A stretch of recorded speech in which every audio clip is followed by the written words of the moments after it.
Hello, welcome to another INFJ ramble. Today I am going to talk on complaining. And again, as usual, I really don't know where this video is going to take us. We're just going to have to enter the rabbit hole called my mind and talk on it. um, so, I don't know, complaining. Have you ever encountered people who complain? Like, that's all they do is they just complain. They have nothing nice to say. There's nothing that they're thankful for. It's just a constant stream of verbal garbage. What does that mean? No, it's not. I'm just being real. Seriously. And let me get comfortable. Ask yourself, how do I feel when I hang around people who constantly complain? Yeah, it doesn't feel good, right? It's kind of like I feel like it's energetically it's just not good for your mental, emotional, physical, spiritual, energetic body. It just is full of contaminants. And that's why I said complaining is just like a stream full of garbage, right? It's just contaminants. And what do I mean by that? I mean, if you were to think about what you're telling yourself, the thoughts that predominantly take up your attention, what is the quality? Like, have you ever considered it? And then when you're interacting with people, same thing. What is the quality of the thoughts, of the words coming out of their mouth, of the energy they're exuding, of the way they express themselves, Like, don't get me wrong, there's things that happen in life that maybe don't feel the best, but you can either stay in that and stew in it, and sometimes you have to, because that's what I do sometimes in order to like dissolve like traumas and release thoughts that obviously are not good for me. you know it's good to do that. It's also good if you're venting so you can find a resolution to your issue, so you can take actions to move forward and beyond them. But if you're just kind of constantly stuck in it and then you're recycling it, that's not good for you or for others. And I notice, like, when I'm around people who complain like constantly, like chronic complainers, it's just draining. It's just draining.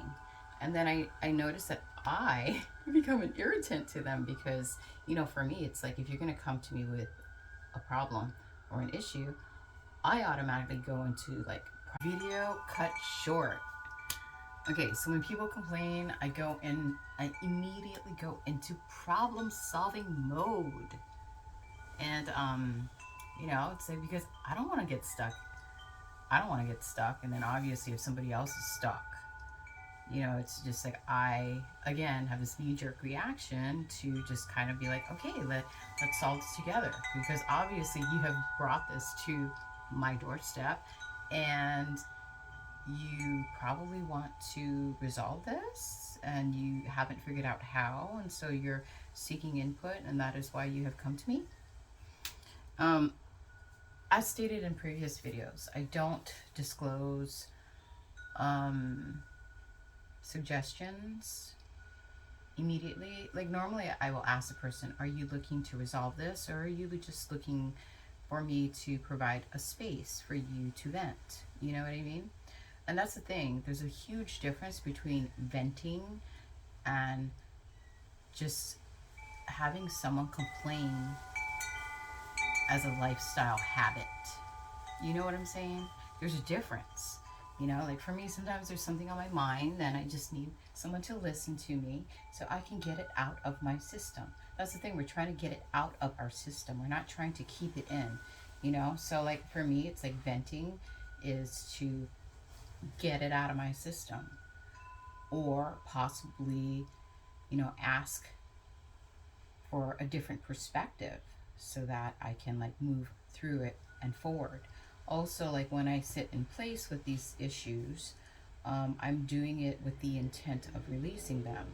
Like it's kind of like taking stock of what's in your mind, and what problems you have created in your mind, and how you can dissolve that within yourself. Like, oh, okay, like, you know, life hasn't been going this way, so what am I, what do I need to do differently in order to, change that, you know? So, yeah, I mean, constant complainers, guys. Okay, so I'm gonna go into our tendency to want to help and fix and um,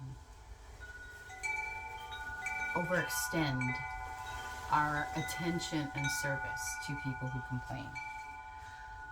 I used to do that, but then after a while, I started realizing how detrimental it was for me to constantly entertain these people. Not only that, you're almost like enabling them, you're almost like encouraging them, you're almost like saying, hey, it's okay to be like that. Um, and although it is okay for people to be how they want to be, when it comes to like me and my time and my energy, it's just like, I only have this much time. I'll give you this much time. You know what I mean? And I made a video in the past where like I would encounter, this is in the past. I don't really have these people in my life anymore. But maybe I don't have these people in my life anymore because I isolate.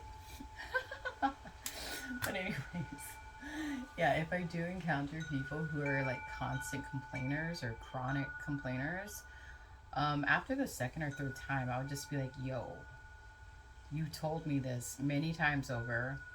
It's still the same. I don't want to hear it. Or you need to do something to change it because you're the only person that can do that. Whether that be like change your mind frame, or change what you choose to focus on, choose your perception on things. You know what I mean? Because it's all perception, right? Like two people can look at the same sky, and one person will be like looking like for let me rewind. I'm so sorry. Say it's raining outside, okay? Two people can look at the same sky, and one will be like just complaining about it, like miserable. Oh my god, it's raining. It's so cold. I'm gonna get wet. And then you'll have another person that will look at the same sky in the same situation in the same circumstances and be like, whoa, this is so cool. I love the smell of rain, Oh, the plants are going to be so happy to get, the water. You know what I'm saying? It's all perception. It's all how you choose, how you choose to view life, you know? And that's why, like, again, in my previous video, I'm just like, this journey, you can make it as pleasurable and satisfying and beautiful and peaceful and lovely as you want it to be. You can make it like absolutely not that. And that's why, like, it's like you get to choose. Do you want to live in heaven? Do you want to live in hell? Which one? You choose all the time. You choose every moment. And currently in this phase of my life, even though I have compassion for people who are constantly in a state of drudgery, I refuse to allow them to take up my time and attention. And I also refuse them to have a place in my life. If you're not going to do the work that is necessary to shift your perception on things and to expand your consciousness and awareness, then I have a limited amount of time for you. And it's not mean. We've been told that it's mean. You're supposed to be helping everyone. It's not. And I think if you've been watching my videos for some time, that's why boundaries are so important. And that's why it's really important also to self-reflect, so you become more aware, so you know yourself more, so you know what you will tolerate, what you will not tolerate, and then also when you encounter people when you like show them, you know, like what you're willing to tolerate and not tolerate, maybe it'll plant seeds in them and they'll be like, oh, you know, like maybe I need to work on something within myself, and that's why like so and so doesn't want to spend time with me. You know? Yeah. Anyways, this is I'm so sorry. I'm probably gonna have to stitch my previous video and this video together, so there might be some really weird, I don't know, in between. But that's okay, right? It's okay. It's all okay. Anyways, I hope you are having a beautiful day and blessings to one and all. Amen.